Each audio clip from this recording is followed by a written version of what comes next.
नमस्कार, आप देख रहे हैं न्यूज इन इंडिया और मैं हूं आपके साथ गगन बिहारी राजपूत। आइए नजर डालते हैं आज की कुछ खास खबरों पर। प्रधानमंत्री नरेंद्र मोदी आज मध्य प्रदेश में गृह प्रवेशम कार्यक्रम में शिरकत करेंगे। इसके साथ ही प्रधानमंत्री आवास योजना ग्रामीण के अंतर्गत तैयार किए गए आवासों का वीडियो कॉन्फ्रेंसिंग के जरिए उद्घाटन करेंगे। इन सभी घरों को वर्तमान चुनौतीपूर्ण कोविड-19 महामारी की अवधि के दौरान पूरा किया गया। कार्यक्रम के दौरान प्रधानमंत्री योजना के हितग्राहियों से सीधा संवाद भी करेंगे। प्रधानमंत्री नरेंद्र मोदी शनिवार को मध्य प्रदेश में गृह प्रवेशम कार्यक्रम में प्रधानमंत्री आवास योजना ग्रामीण के अंतर्गत बने 1,75,000 घरों का उद्घाटन करेंगे। सरकार का लक्ष्य 2022 तक देश में सभी के लिए आवास मुहैया कराना है। इसके लिए 20 नवंबर 2016 को प्रधानमंत्री आवास योजना ग्रामीण की शुरुआत हुई थी। अब तक इस कार्यक्रम के तहत देश भर में 1 करोड़ 14 लाख मकान पहले ही तैयार किए जा चुके हैं। मध्य प्रदेश में अब तक 17 लाख गरीब परिवारों को इस योजना का फायदा मिला है।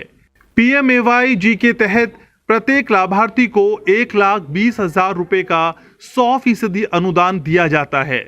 योजना के लाभार्थियों को मनरेगा के तहत 90 से 95 दिन की मजदूरी दी जाती है और स्वच्छ भारत मिशन ग्रामीण, मनरेगा या धन के किसी अन्य समर्पित स्रोत के जरिए शौचालयों के निर्माण के लिए 12,000 रुपए की सहायता राशि भी दी जाती है। योजना के तहत 2022 तक 2 करोड़ 95 लाख घर बनाने की परिकल्पना की गई है। इस योजना को केंद्र और राज्य सरकारों की अन्य योजनाओं, प्रधानमंत्री उज्ज्वला योजना के तहत LPG कनेक्शन प्रदान करने, बिजली कनेक्शन, जल जीवन मिशन के तहत सुरक्षित पेयजल तक पहुंच प्रदान करने के साथ जोड़ने का प्रावधान है। प्रधानमंत्री नरेंद्र मोदी ने गृह प्रवेशम कार्यक्रम को लेकर ट्वीट किया है। उन्होंने लिखा कि 2022 तक देश के हर परिवार को घर देने के लक्ष्य की दिशा में ये एक और महत्वपूर्ण कदम है। प्रधानमंत्री आवास योजना ग्रामीण के तहत तैयार किए गए ये घर इस बात का सबूत है कि कोरोना महामारी भी विकास कार्यों में बाधक नहीं बन सकी है। प्रधानमंत्री आवास योजना ग्रामीण के तहत मध्य प्रदेश में 1,75,000 परिवारों को गृह प्रवेश। आज प्रधानमंत्री नरेंद्र मोदी वीडियो कॉन्फ्रेंसिंग के जरिए गृह प्रवेशम कार्यक्रम में करेंगे शिरकत। 2022 तक देश के हर परिवार को घर देने के लक्ष्य की दिशा में महत्वपूर्ण कदम।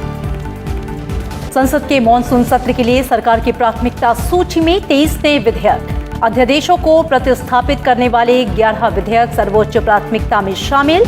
राज्यसभा और लोकसभा की कार्य मंत्रणा समिति की रविवार को होगी बैठक। अयोध्या फैक्ट्री बोर्ड की निगमीकरण की निगरानी के लिए रक्षा मंत्री राजनाथ सिंह की अध्यक्षता में अधिकार प्राप्त मंत्री समूह का गठन। समूह में केंद्रीय गृह मंत्री अमित शाह, वित्त मंत्री निर्मला सीतारमण, कानून मंत्री रविशंकर प्रसाद और श्रम मंत्री संतोष कुमार गंगवार भी शामिल। अयोध्या फैक्ट्री बोर्ड की स्वायत्तता, जवाबदेही और क्षमता में सुधार लाने के लिए निगमीकरण। स्टार्टअप को समर्थन के लिए राज्य स्टार्टअप रैंकिंग का दूसरा संस्करण जारी। गुजरात और अंडमान निकोबार द्वीप समूह ने कारोबार करना सुगम बनाने, उत्पादकता बढ़ाने और प्रौद्योगिकी का इस्तेमाल करने की दिशा में किया श्रेष्ठ प्रदर्शन। केंद्रीय मंत्री पीयूष गोयल ने कहा, स्टार्टअप के इकोसिस्टम को मजबूत करने के लिए सरकार के कदमों को मिल रहे हैं अच्छे नतीजे। और कोरोना महामारी के मद्देनजर पेंशनभोगी बुजुर्गों को बड़ी राहत। जीवन प्रमाण पत्र जमा कराने की मौजूदा समय सीमा में सरकार ने दी ढील। अब 1 नवंबर से 31 दिसंबर तक जमा करा सकते हैं प्रमाण पत्र। 80 साल से अधिक उम्र के पेंशनर्स के लिए 1 अक्टूबर से 31 दिसंबर तक सुविधा। मेरठ के सेंट्रल मार्केट में शनिवार को व्यापारियों के 2 गुटों के बीच झड़प हो गई। इस दौरान व्यापारियों के बीच मारपीट और जमकर लात घूंसे चले। आपको बता दें कि शास्त्री नगर जागृति बिहार संयुक्त व्यापार संघ के संस्थापक सदस्य वीरेंद्र शर्मा बिल्लू और सेंट्रल मार्केट व्यापार संघ अध्यक्ष किशोर वाधवा के बीच मारपीट हो गई। सराफा व्यापारी अमन जैन की हत्या के मामले में शनिवार को बाजार बंदी को लेकर सेंट्रल मार्केट व्यापार संघ के 2 गुटों में जमकर झड़प होने लगी। बिल्लू शर्मा और किशोर वाधवा के समर्थकों में जमकर लात घूंसे चले। पुलिस ने मौके पर पहुंचकर व्यापारियों को खदेड़ दिया। शुक्रवार को अजय गुप्ता की तरफ से शास्त्री नगर और जागृति विहार को बंद रखने का ऐलान किया गया था, लेकिन सुबह से शास्त्री नगर इलाके की दुकानें खुल रही थीं। इसी कारण व्यापारियों में संघर्ष की स्थिति बन गई। इसके अलावा बिगड़ती स्थिति देखकर वज्र वाहन को भी मौके पर बुलाना पड़ा। फिलहाल पुलिस ने दोनों गुटों के व्यापारियों को मौके से खदेड़ दिया है। किशोर बादवा गुट के व्यापारियों ने सीओ सिविल लाइन को पूरी घटना की जानकारी दी। अब आपको बताते हैं कि आखिर विवाद क्यों हुआ। दरअसल मेरठ में शास्त्री नगर जागृति विहार के व्यापारियों ने शुक्रवार को जनसंपर्क करके व्यापारिक संगठनों से शनिवार की बंदी का आह्वान किया था। जागृति विहार में अमन की हत्या का 4 दिन में भी खुलासा न होने पर शुक्रवार शाम को आयोजित बैठक में पहुंचे संयुक्त व्यापार संघ के पदाधिकारियों ने शास्त्री नगर के व्यापारियों की सांकेतिक बंदी का समर्थन किया। आश्वस्त किया कि धरना प्रदर्शन के बाद संपूर्ण बंदी की जाएगी। उधर शास्त्री नगर सेंट्रल मार्केट व्यापार संघ अध्यक्ष किशोर बादवा ने कहा कि शनिवार को शास्त्री नगर सेंट्रल मार्केट की 140 दुकानों को खोला जाएगा। सर्वप्रथम रविवार की बंदी का आह्वान किया गया था। उधर जागृति विहार सेक्टर 2 व्यापार संघ अध्यक्ष केपी सिंह ने कहा कि रविवार की बंदी का आह्वान करने से पूर्व हमें विश्वास में नहीं लिया गया। हमारा संगठन शनिवार की बंदी का समर्थन करेगा और देखते ही देखते हंगामा खड़ा हो गया।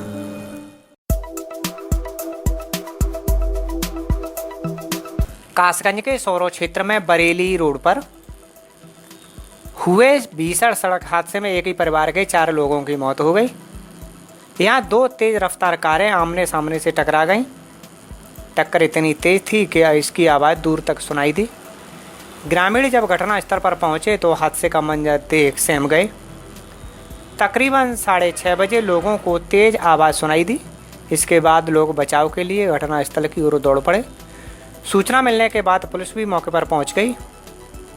घटना में फिरोजाबाद जिले के गांव बाछमई निवासी दिनेश, उनकी पत्नी निशा, 2 वर्षीय बेटा अभी और 4 वर्षीय बेटी छवि की मौत हो गई।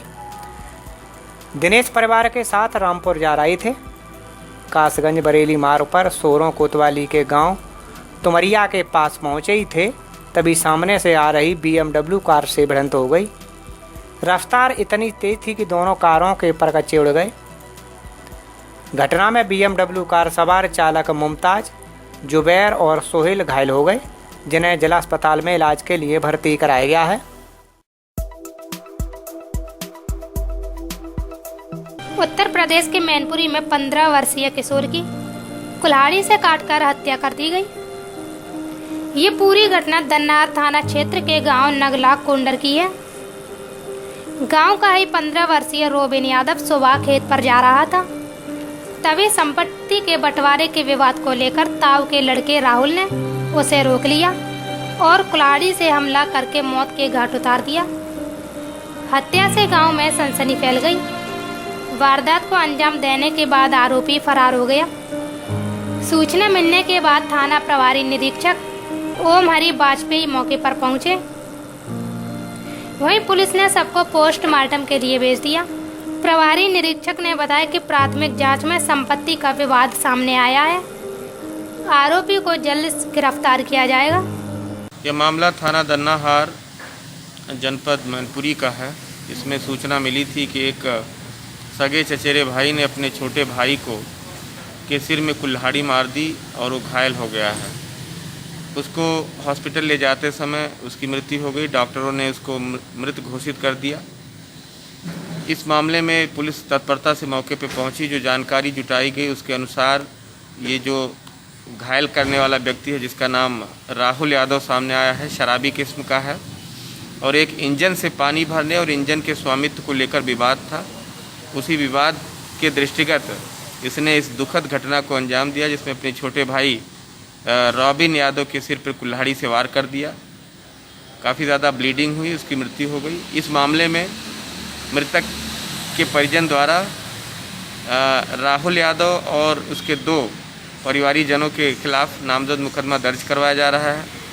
4 टीमों का गठन किया गया है। टीमें गिरफ्तारी के लिए लगी हुई हैं। शीघ्र ही गिरफ्तार कर लिया जाएगा और कठोरतम कार्रवाई अमल में लाई जाएगी।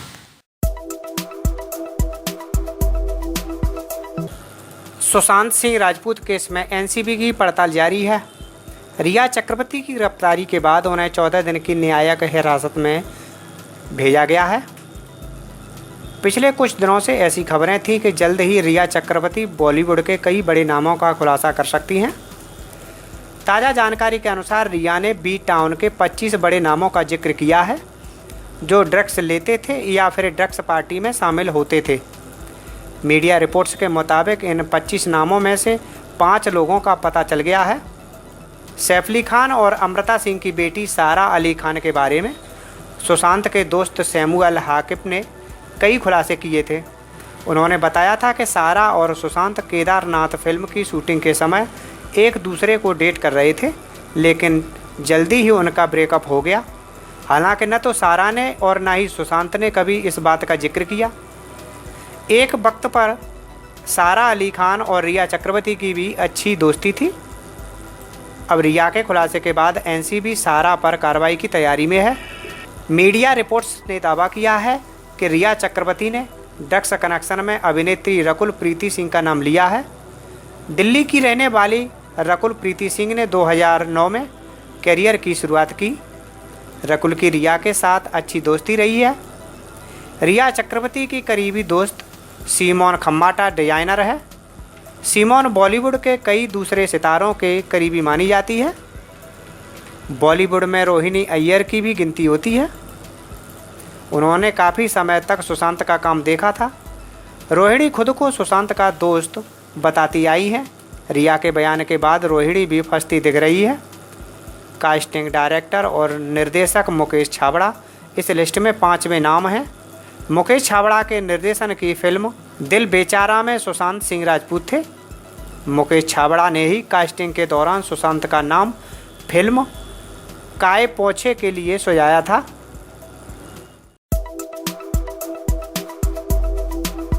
लखनऊ पुलिस ने हाल ही में जमानत पर छूटे पूर्व मंत्री गायत्री प्रसाद प्रजापति को गाजीपुर में अधिवक्ता दिनेश चंद्र त्रिपाठी की तरफ से दर्ज मुकदमे में वारंट तलब करके न्यायिक अभिरक्षा में KGMU भेज दिया। पुलिस आयुक्त सुजीत पांडे ने बताया कि सरोजनी नगर इंस्पेक्टर आनंद साई ने वीडियो कॉन्फ्रेंसिंग के जरिए उक्त मुकदमे में गायत्री का वारंट तलब कराया था। कोर्ट ने उन्हें न्यायिक अभिरक्षा में KGMU में भर्ती कराने के आदेश दिए थे। डॉक्टर की रिपोर्ट के बाद उन्हें जेल भेजा जाएगा। अधिवक्ता ने FIR में गायत्री के अलावा उन पर दुष्कर्म का आरोप लगाकर मुकरने वाली महिला और उसकी बेटी को भी नामजद किया था। पुलिस बाकी दोनों की तलाश कर रही है। पुलिस आयुक्त ने बताया कि पूर्व मंत्री दुष्कर्म के मामले में जेल में बंद थे। तबीयत खराब होने पर वह KGMU में भर्ती होकर उपचार करा रहे थे। बीते दिनों हाईकोर्ट ने उनकी जमानत स्वीकार की थी। हालांकि जमानत के कागजात और प्रक्रिया पूरी न होने से वह न्यायिक अभिरक्षा में अस्पताल में भर्ती थे। उनके वकील जमानत के कागजात तैयार कर रहे थे। तभी हाईकोर्ट के अधिवक्ता दिनेश चंद्र त्रिपाठी ने पूर्व मंत्री के साथ ही उन पर दुष्कर्म का आरोप लगाने वाली मां बेटी के खिलाफ गाजीपुर थाना में धोखाधड़ी और धमकाने की धाराओं में FIR दर्ज करा दी। अधिवक्ता ने पूर्व मंत्री के खिलाफ जो साक्ष्य दिए थे वह जांच में सही पाए गए। इसके बाद वीडियो कॉन्फ्रेंसिंग के जरिए कोर्ट से अधिवक्ता की FIR पर पूर्व मंत्री का वारंट बनाकर उन्हें दोबारा न्यायिक अभिरक्षा में भेज दिया गया। पुलिस आयुक्त ने बताया कि गायत्री पर दुष्कर्म का आरोप लगाने वाली महिला ने आसियाना में 1 करोड़ रुपए का जो मकान खरीदा था वह गायत्री के ड्राइवर के नाम पर था। ड्राइवर ने ही महिला को उक्त मकान बेचा था। पुलिस आयुक्त का मानना है कि ड्राइवर का मकान वास्तव में पूर्व मंत्री की बेनामी संपत्ति का हिस्सा हो सकता है। इस दिशा में जांच की जा रही है। फिरोजाबाद के सिकोआबाद थाना क्षेत्र में शनिवार को सवारियों से भरी रोडवेज बस हाईवे पर खड़े डंपर से टकरा गई। हादसे में बस चालक की मौत हो गई जबकि परिचालक समेत 17 यात्री घायल हो गए। हादसा कोठी गांव के पास हुआ है। आपको बता दें कि मैनपुरी डिपो की बस आगरा से 30 सवारियों को लेकर मैनपुरी की तरफ जा रही थी। ये बस सिकोहाबाद क्षेत्र के गांव कोठी के पास पहुंची ही थी, तभी हाईवे पर खड़े हाईवे के डंपर से टकरा गई। टक्कर लगते ही बस में चीख पुकार मच गई। सूचना मिलने के बाद सीओ बलदेव सिंह खनेड़ा शिकोहाबाद और मक्खनपुर पुलिस के साथ मौके पर पहुंचे। पुलिस ने स्थानीय लोगों की मदद से घायल यात्रियों को शिकोहाबाद और फिरोजाबाद के हॉस्पिटल में भर्ती कराया। इस हादसे में बस चालक 40 वर्षीय शिवशंकर की हॉस्पिटल ले जाते समय रास्ते में मौत हो गई। देखिए, ये आज एक बस है मैनपुरी डिपो की, ये फिरोजाबाद से आ रही थी और ये मक्खनपुर और शिकोहाबाद के बीच में एक डंपर जो है मिट्टी का खड़ा था, वो रोड पर जो है काम चल रहा था और ये जो बस ड्राइवर है ये बहुत तेज़ी से बस को चला रहा था। बस के जो यात्री हैं उन लोगों ने बताया कि हम लोगों ने इसको बताया भी था कि इतनी तेज़ मत चलाओ, लेकिन वो बहुत तेज़ी से चला रहा था और उसी तेज़ी में उसने इस बस को काटना चाहा, लेकिन वो बस इसकी डंपर के पीछे हिस्से में इसमें लड़ गई और जिसकी वजह से 10-12 लोग यात्री उसमें घायल हो गए हैं और जो ड्राइवर है वो बहुत ज़्यादा गंभीर था और उसको सभी को जो है हॉस्पिटल भेजाया गया तत्काल पुलिस पहुंच करके। संभवतः बस ड्राइवर की हालत काफ़ी नाजुक थी, उसकी मृत्यु हो गई होगी और बाकी जो 12 लोग और हैं वो तकरीबन 6 लोग यहाँ आए थे, जिसमें 3 लोग यहाँ अभी हैं एडमिट जो सही हैं और उनकी हालत कोई नहीं है और बाकी लोग जो है डिस्ट्रिक्ट हॉस्पिटल यहाँ से भेजे गए हैं जो थोड़ा बहुत गंभीर थे और बाकी सब ठीक है। मौके पर पुलिस पहुँच गई है और शांति व्यवस्था कायम है। मामला संभल कोतवाली गुन्नौर क्षेत्र के गांव गुन्नौर अब्दुल हई का है, जहां प्रशासनिक अधिकारियों के द्वारा जारी की गई तिथि से पहले ही राशन विक्रेता का चुनाव बिना किसी अनुमति बिना किसी मुनादी के कर दिया गया। चुनाव के समय गांव की अपने ही परिवार की 2 महिला प्रत्याशियों से नामांकन कराया। नामांकन के बाद खुले प्रांगण में हुई मतों की गिनती को लेकर ग्रामीणों ने धांधली का आरोप लगाते हुए प्रदर्शन किया। ग्रामीणों का आरोप है कि चुनाव के समय गिनती की संख्या में बड़े पैमाने पर धांधली की गई है। शुक्रवार को ग्रामीणों ने सामूहिक रूप से एकत्रित होकर गांव में प्रदर्शन किया। वहीं ग्रामीणों ने अधिकारियों को प्रार्थना पत्र देकर दोबारा से निष्पक्ष वोटिंग कराने की गुहार लगाई है। हमारे गुन्नौर अब्दुल में जो चुनाव 4 तारीख को हुआ था वो पूरे तरीके से बेईमानी का चुनाव था, क्योंकि हमारी काउंटिंग जो थी 482 की थी और यो है धांधलेबाजी से पूरे तरीके से प्रशासन द्वारा हमारी ये 432 की काउंटिंग कराई थी। वो हम चाहते हैं दोबारा से हमारा गांव का चुनाव हो और पूरी ही तरीके से प्रशासन से दोबारा चुनाव होना चाहिए।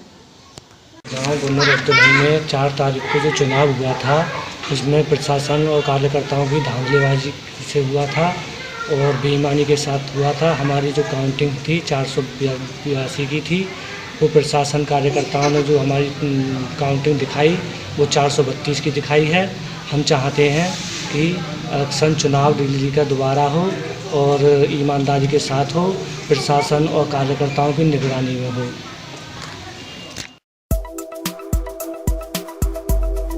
सिद्धार्थनगर जिले के त्रिलोकपुर थाना क्षेत्र में पुलिस की संयुक्त टीम ने एक अवैध शस्त्र फैक्ट्री का भंडाफोड़ किया। साथ ही अवैध शस्त्र बनाने वाले एक युवक को भी गिरफ्तार कर लिया। गिरफ्तार युवक के पास से 315 बोर के 3 तमंचे बने हुए 8 तमंचे अधबने बरामद किए गए हैं। गिरफ्तार किया गया युवक फिरोज मलिक है, जो कि जिले के भवानीगंज थाने का एसटी शीटर यानी कि टॉप 10 अपराधियों की लिस्ट में शुमार है, जिसके खिलाफ जिले के अलग अलग थानों में 8 मुकदमे पंजीकृत हैं। यह युवक भवानीगंज थाना क्षेत्र के श्यामपुर का निवासी है। गिरफ्तार युवक के खिलाफ पुलिस ने मुकदमा दर्ज करके उसे जेल भेज दिया है।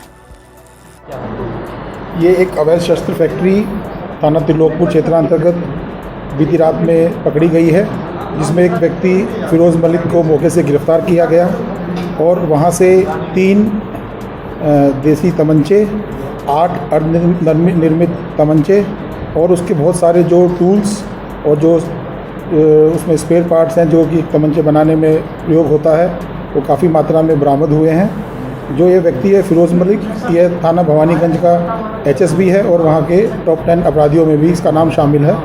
इसका पूर्व का भी काफ़ी आपराधिक इतिहास है, जिसमें अपहरण से लेकर आपका डकैती और आपका लूट, इसके अतिरिक्त गैंगस्टर एक्ट, इस टाइप के इसके ऊपर पहले से मुकदमे हैं और कल रात को इसको गिरफ्तार किया गया है।